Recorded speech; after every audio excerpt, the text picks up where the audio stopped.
Them because that's a problem. I do care. British people I care. saying of that they course have a right to want their own country. What, just by their own people? Is that what you're saying? You listen more closely in future and don't put words in people's mouths in an attempt to make them seem racist when they're not. Because I tell you what, it brushes off me. It brushes off me. In this video, you're going to see the #1 mindset stopping us from securing our country's future and safety, and how Patrick Christys brilliantly shuts it down. Let's watch.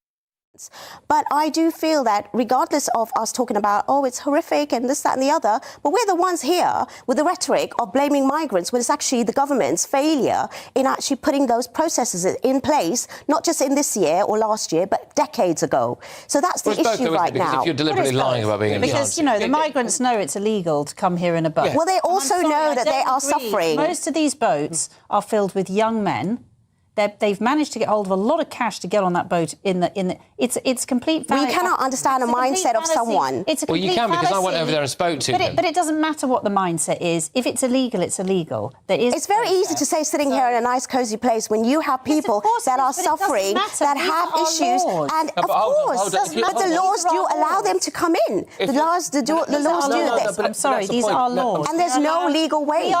Do you believe we don't have a right to protect our borders? Is that what Absolutely, we have to. That's what I'm saying. It's the government and not the migrants. If they have a situation... But her argument is basically this.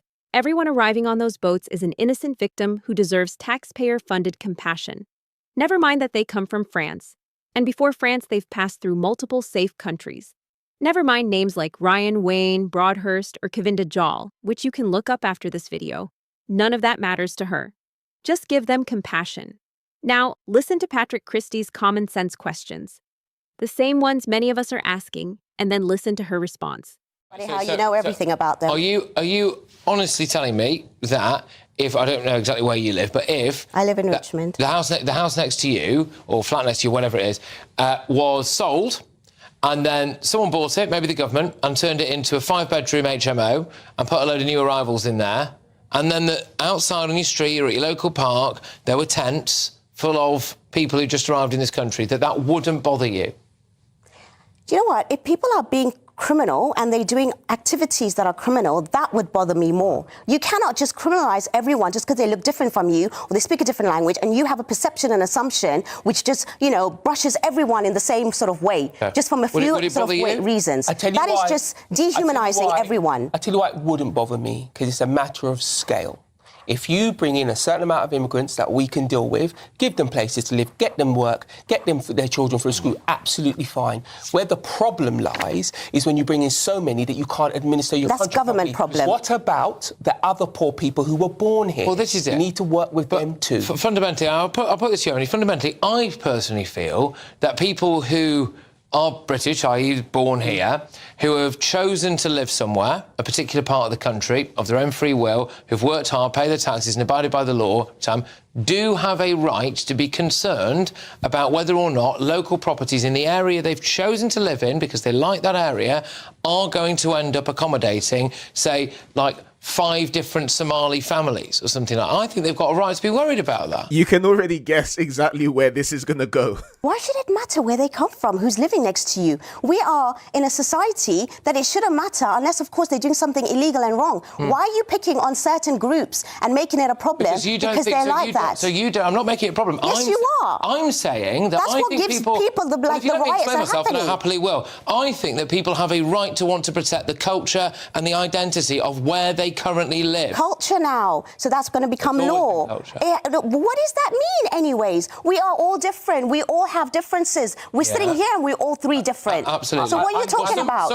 You are now picking about certain people from certain groups and you are actually now demonising them because that's a problem. I do care. British people I care. saying Of that they course have a right I do. to want their own country. What, just by their own people? Is that what you're saying? To be a more homogenous and less kind of breakneck breakneck speed, rapid demographic change. That might not bother you, but it does bother some people, and they have a right to be Well, bothered that's not by British it. values to Okay. have that kind of problem when you have that kind of like association with colour and caste and all of that kind of stuff. God, I've never mentioned colour or caste once. I've mentioned culture. There are loads of different aspects to that. There's so many different cultures within the British nationals. Do you know what I mean? You go to Wales, you go to Scotland, Okay. you go to up north, you go Midlands. It's all about that. OK, what I will say about that is I think it's exactly that kind of attitude that leads to people getting incredibly angry, and it doesn't help. No, the it's your societal- attitude that leads to people that are jumping on the bandwagon and causing these riots. Absolute Hold on. rubbish. Absolute rubbish. Let's march through the middle of this, right?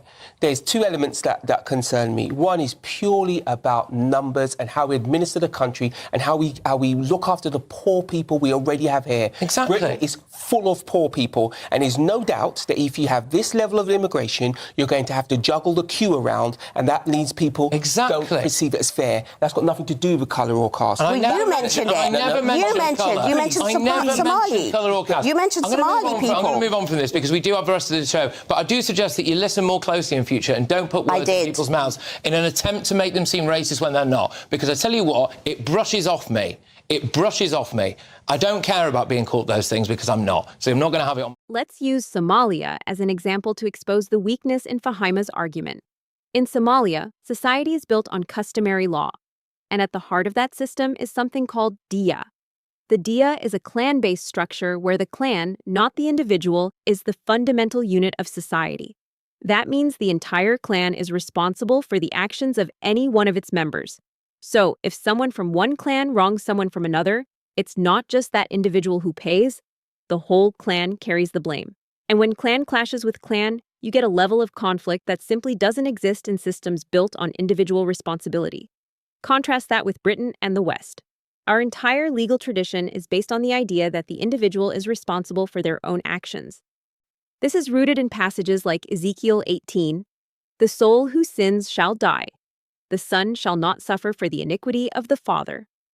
In other words, you answer for your own crime, not your family, not your community, not your clan. This difference in worldview explains why some people from deeply clan-based cultures may feel justified targeting random individuals from a group they believe is collectively guilty. It's why someone like Jihad al-Shami can walk into a random synagogue to avenge something happening in a completely different country. Because in that mindset, the guilty group is wherever he finds them. So no, cultures are not identical.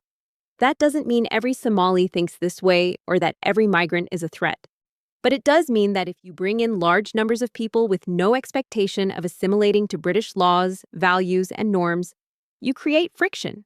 Friction we're already seeing when public spaces start adapting to multiple identities instead of reinforcing a single civic culture. When you send the message, you don't need to be British to live in Britain, keep your customs, your worldview, your clan loyalties, we'll adapt to you. You are setting the stage for chaos. And here's the ironic part. She insists that talking about preserving British culture is racist, because that supposedly implies British culture is better. But if all cultures are equal, then why aren't people in dinghies traveling into Somalia? Why aren't Brits fleeing to Afghanistan? Why is the traffic only one way? People leave because the cultural and social conditions they live under are not working for them, and they move toward places that offer something better: safety, stability, opportunity, order. That difference alone proves that cultures are not interchangeable. And if the UK offers something worth fleeing toward, maybe, just maybe, it's worth preserving. So don't let anyone guilt trip you into silence by calling these honest questions racist. It's not racist, it's necessary. And people have stopped falling for that shutdown tactic, because in that mindset, the guilty group is wherever he finds them. So no, cultures are not identical. That doesn't mean every Somali thinks this way or that every migrant is a threat. But it does mean that if you bring in large numbers of people with no expectation of assimilating to British laws, values, and norms, you create friction.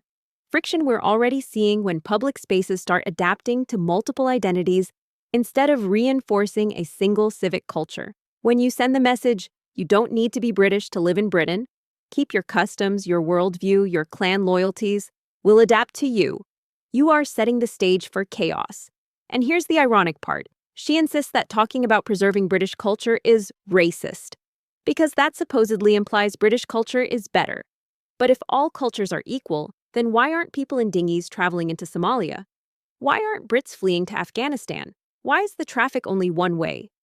People leave because the cultural and social conditions they live under are not working for them, and they move toward places that offer something better: safety, stability, opportunity, order. That difference alone proves that cultures are not interchangeable.